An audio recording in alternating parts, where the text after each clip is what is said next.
Always stylish, Jim Spencer here. You'd be styling if you got us some rain this week. Well, I'd make a lot of people happy, wouldn't I? Unfortunately, that is not in the cards. We had hoped that the weather pattern might change a little bit toward the end of the week. Remember, we talked about that last week and bring temperatures down a bit. Now that's not even looking as likely. We're forgetting what rain looks like. I know. Natalie and I were talking a few minutes ago. When it rains big, it's going to be a big deal around here. Yeah. Today, same old thing. At least we weren't, 107 degrees like we were, Friday. 102 has been the high temperature today, so we are headed the right direction. 101 out at the airport this afternoon.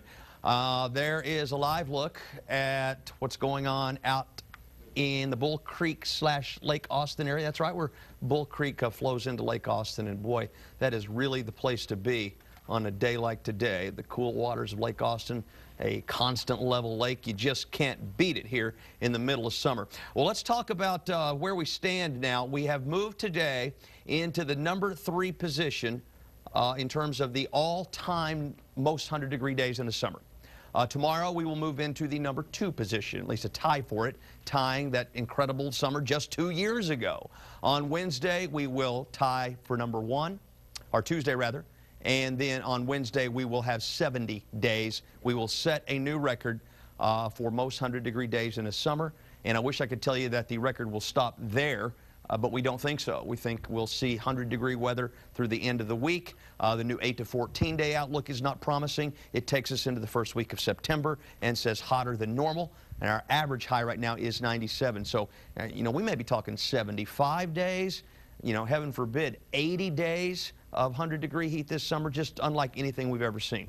101 out there right now. 98 is our 8 p.m. forecast, and 91 degrees at 10 o'clock tonight under a mostly clear sky. It's still 102 out in Llano, Marble Falls at 101, 99 in Burnett. Metro areas mostly 99 or 100 degrees. San Marcos 102 and 102 in Lockhart, and 100 degrees in Bastrop, and 102 up in Cameron. Officially in Austin, it is 101 and 100 out at the airport with a partly cloudy sky and a wind that is real light, only 3 to 5 miles per hour. Sunset is at 8:05 tonight.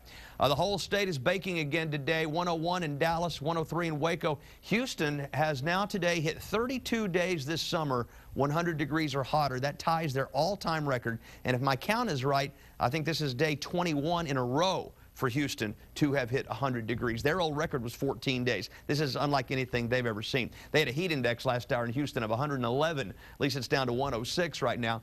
And boy, this is the familiar map, isn't it? With everything circulating around us as the ridge of high pressure sits on top of us. That's not going to change here for the foreseeable future.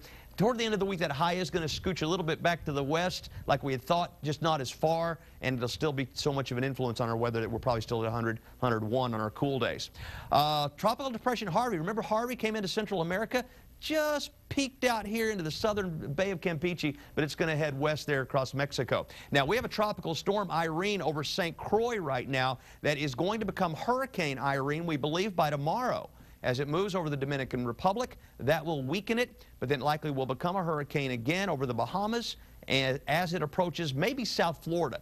This is the cone, the eastern Gulf, and the southeastern U.S., but it could potentially be a hurricane and affect South Florida by the end of the week. Mid-upper 70s, and tomorrow 100 to 105. Tonight, 78. Some late night low clouds. Tomorrow could be as hot as 104 again. On the 7-day forecast, 104 tomorrow. Let's go 103 on Tuesday. Let's go 103 on Wednesday. The mornings don't change. The days add up. If our 7-day forecast is accurate, by the end of this week, we will be at 74 100-degree days this summer.